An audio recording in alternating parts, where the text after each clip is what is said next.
샬롬. 오늘도 하나님 말씀 앞에 나오신 여러분 환영합니다. 우리 함께 기도하겠습니다. 하나님, 오늘 이렇게 성탄절 아침에 우리가 하나님의 말씀으로 시작할 수 있게 해주심이 감사드립니다. 오늘 이 말씀을 통해서 주님이 이 땅에 오셔서 우리를 어떻게 사랑하셨고 어떤 목적을 가지고 이 땅에서 우리를 위해 헌신하고 희생하셨는지 알아감으로써 날씨는 춥지만 우리 심령에 뜨거운 사랑이 가득 차지는 오늘 이 시간 되게 해주시옵소서. 세상은 우리를 향해 매몰차게 너무나도 차갑게 대하지만 우리 예수님께서 우리 심령 가운데에 뜨거운 불길로서 사랑으로 함께 하시오니 우리가 오늘을 살아갈 수 있습니다. 주여, 오늘 가운데 역사해 주시고 오늘 말씀을 듣는 가운데에 우리의 영혼을 인도하여 주시옵소서. 예수님의 이름으로 기도했습니다. 아멘. 오늘 함께 살펴볼 말씀은 이사야서 9장 1절부터 7절입니다. 성탄절이기에 우리가 이사야서 9장 1절로부터 7절을 통해서 예수님에 대해서 살펴보도록 하겠습니다. 성탄절은 예수님이 우리에게 오신 것을 기억하고 또 기리는 날입니다. 그런데 우리 예수님께서는 어떠한 모습으로 오셨습니까? 우리나라 신화에는 알로 태어난 이도 있고 또 다른 신화에는 하늘에서 내려온 이들도 있었습니다.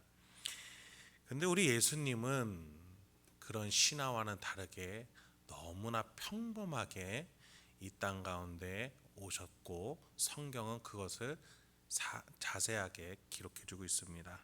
아기의 모습으로, 약한 모습, 나약하고 힘이 없는 모습으로 오셨습니다. 그분을 아기로 보는 우리는 어떻겠습니까? 그를 통해서 우리의 인생의 책임을 전가를 할 수 없을 정도로 약해 보입니다. 그러나 우리가 아는 바와 같이 그분은 신이셨고 하나님의 아들이었고 모든 권세를 위임받은 주요 왕이었습니다. 그래서 예수를 아기로만 보았던 우리는 부끄러워지고 우리의 분별력이 없음을 깨닫고 섣부른 판단으로 인한 성급함과 세속적인 우리의 속마음이 들킨 것이 민망하게 됩니다. 예수의 나심부터 하나님의 섭리가 있는 겁니다. 우리의 죄와 잘못된 것들을 드러나고 또 드러내놓고 그 죄를 감당하러 낮은 자리에 오신 예수 그리스도를 받아들이게끔 말이죠.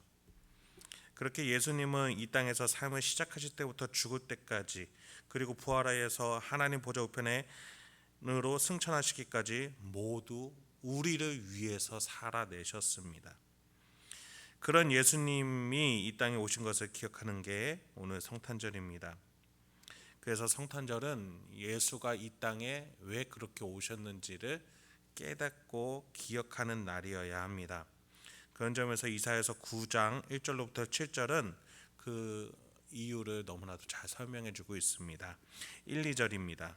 전에 고통받던 자들에게는 흑암이 없으리로다. 옛적에는 여호와께서 스불론 땅과 납달리 땅이 멸시를 당하게 하셨더니 후에는 해변길과 요단 저쪽 이방의 갈릴리를 영화롭게 하셨느니라. 흑암에 행하던 백성이 큰 빛을 보고 사망의 그늘진 땅에 거주하던 자에게 빛이 비치도다. 죄에 속박되어서 도저히 사랑할 수 없고 미움과 갈등, 번뇌로만 가득했던 것이 죄에 있던 인류의 모습이었습니다. 근데 예수를 통해서 이제 인류는 자유롭게 사랑할 수 있는 힘이 생겼고 헌신할 수 있는 영적 자유를 얻게 되었습니다. 예수님은 그 중에서 가장 고통스럽고 흑암이 가득했던 이스라엘의 북부 갈릴리에서 시작하셨습니다. 항상 전쟁이 많으며 참상과 사륙이 가득했던 치열했던 삶의 현장으로 하나님은 예수님을 보내셨다라고 이사야서 9장 1절부터 2절은 말해주고 있습니다. 하나님은 그 땅에 어둠과 멸시로 내버려 두시고 그 이후에는 큰 빛을 보내셨습니다. 그리고 갈릴리를 영화롭게 하셨습니다. 여러분, 우리는 하나님이 항상 우리 문제를 해결해 주실 수 있는 분임을 기억해야 됩니다. 그러나 그 해결은 내 뜻, 방법, 방향, 타이밍으로 되지가 않습니다. 왜 하나님은 내 뜻대로 고난을 해결해 주지 않으시는지, 왜 지금 도와주지 않으시는지 불평 불만이 쌓일 때가 있고, 더 나아가 하나님이 과연 선한 분이신지 의문을 품게 되기도 합니다. 하나님이 그렇게 하시는 이유는 우리가 낮아질 대로 더 낮아지게 하시기 위함이었습니다. 내 밑바닥에 신앙에 무엇이 있는지를 보게 하시기 위해서였습니다. 그렇게 우리가 밑바닥을 친 후에서야 하나님께서는 은혜를 주시는 것입니다. 그것이 회개입니다. 하나님이 은혜를 주시지 않을 때 내 자신이 얼마나 하나님 은혜 없이는 살아갈 수 없는 존재인지 보게끔 하시는 겁니다. 내 밑바닥에 과연 하나님에 대한 신뢰가 있는지, 아니면 다른 우상을 믿고 찌꺼기들로 쌓여 있는 것은 아닌지 보게끔 하시는 겁니다. 그제서야 나 자신이 무엇이 잘못되었는지 깨닫고 하나님의 빛과 은혜의 소중함을 깨닫게 되는 것입니다. 갈릴리가 그랬습니다. 죄의 참상과 억압과 아픔으로 가득했던 그 땅이었습니다. 그들은 하나님의 은혜 없이는 결코 영화로운 삶을, 자유의 삶을 살 수 없는 땅이었습니다. 그곳에 이제 큰 빛을 하나님이 보내시는 것이었습니다. 그것이 바로 예수 그리스도, 갈릴리 나사렛에서 예수 그리스도가 등장하시게 되는 겁니다. 3절로 이어집니다. 주께서 이 나라를 창성하게 하시며 그 즐거움을 더하게 하셨으므로 추수하는 즐거움과 탈취물을 나눌 때의 즐거움같이 그들이 주 앞에서 즐거워하오니. 예수는 그 흑암의 땅에서 나라를 시작하셨습니다. 그것은 인간사의 이스라엘이 아니라 영적인 하나님이 만들고자 하시는 나라, 바로 예수 그리스도가 왕이 되는 그 나라였습니다. 그 나라의 목적은 인류의 죄를 해결하는 것이었습니다. 인류를 자유케 하는 것이었습니다. 인류를 즐겁게 하는 것이었습니다. 그래서 그 나라에 있는 자들은 그 안에서 뿌리고 심고 돌보는 것에 대해서 추수하게 되고 기쁨과 즐거움, 결실을 얻게 된다라고 3절은 말해주고 있습니다.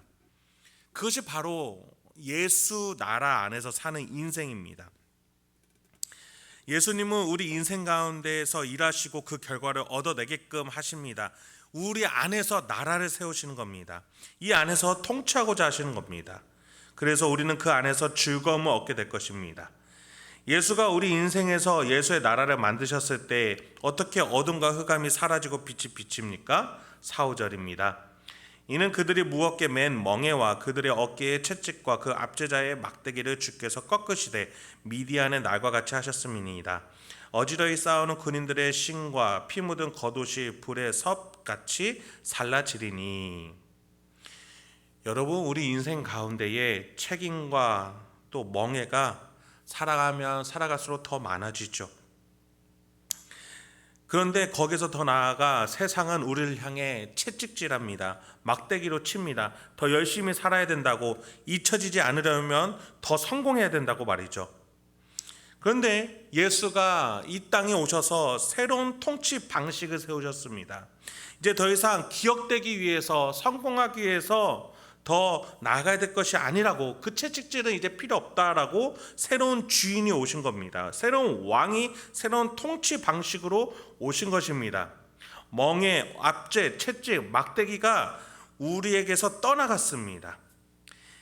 이사야는 그런데 4절에 그 통치 방식이 바뀐 광복의 그 날이 마치 미디안의 날과 같이 될 것이다 라고 표현했습니다. 여러분, 이것은 사사기에서 등장하는 기드온 300용사와 미디안과의 전쟁을 표현하는 겁니다. 그 전쟁이 어땠습니까? 많은 사람이 아니라 하나님이 선택하신 300명이라는 적은 소수를 가지고 하나님의 방법으로 전쟁에서 이기게 하셨습니다. 새벽에 앞뒤를 분간하지 못하고 잠결에 나팔 소리와 항아리 깨지는 소리를 듣고 일어난 미디안 군사들은 어땠습니까? 정신을 못 차리니까 아무것도 할 수 없이 도망가다가 결국에는 서로가 서로를 알아보지 못하고 아군끼리 서로 싸워서 자멸했습니다. 이것은 인간의 힘으로 할 수가 없습니다. 하나님의 신비였고 개입이었습니다. 그 결과 미디안의 7년간의 압제가 끝났다라고 사사기 6장부터 7장까지는 말해줍니다.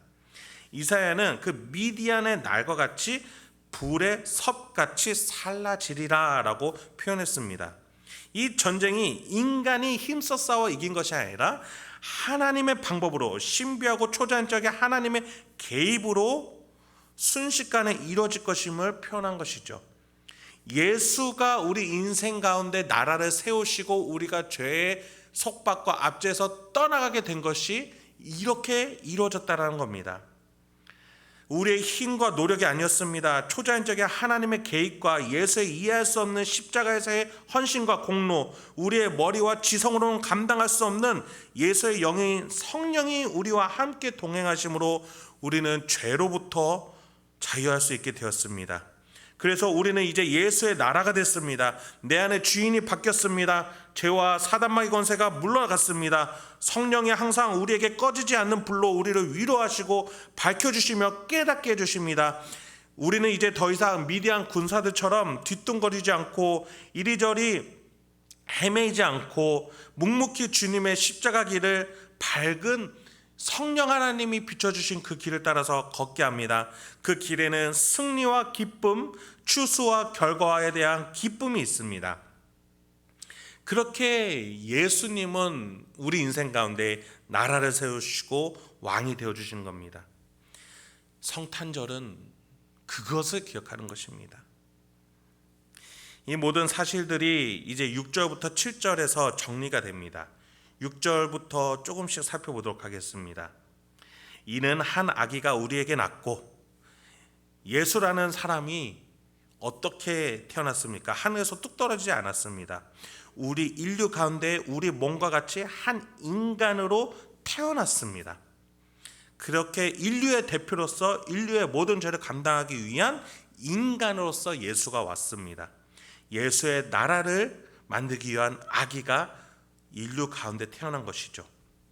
그 다음 구절이 한 아들을 우리에게 주신 바 되었는데, 근데 그 한 사람이 태어난 것은 하나님이 우리에게 주신 바 되었다라고 말합니다.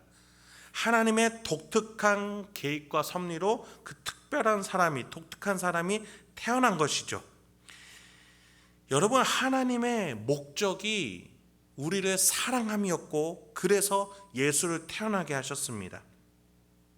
하나님이 우리 인류를 얼마나 사랑하는지 보여주는 대목이 아닐 수 없습니다. 하나님은 우리를 만들고 피조물 취급하지 않으셨습니다.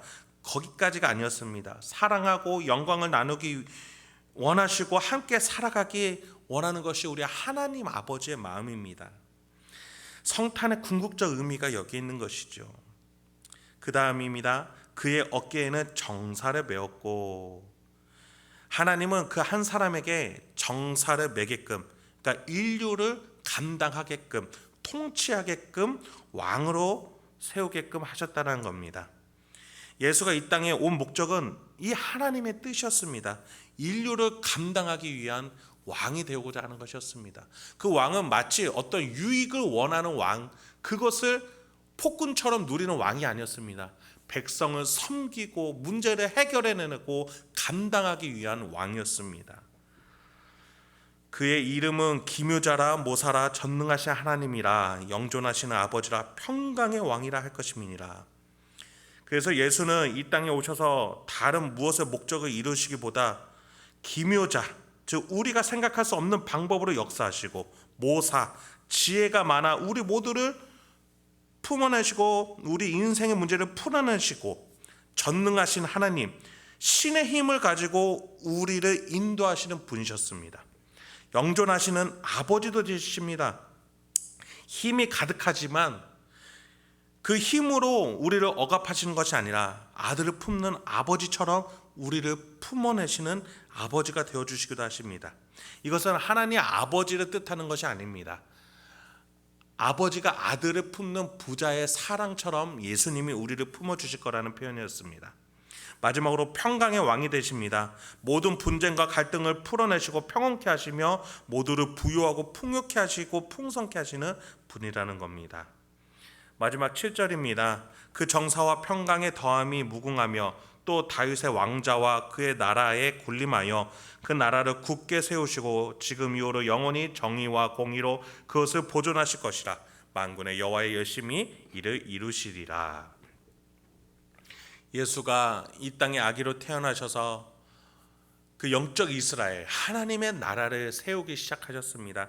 인생 하나하나에 가셔서 제자로 삼으시고 그 아버지와 아들과 성령의 이름으로 세례를 베풀게 하셨습니다. 그렇게 예수의 나라가 더 넓어지고 있습니다.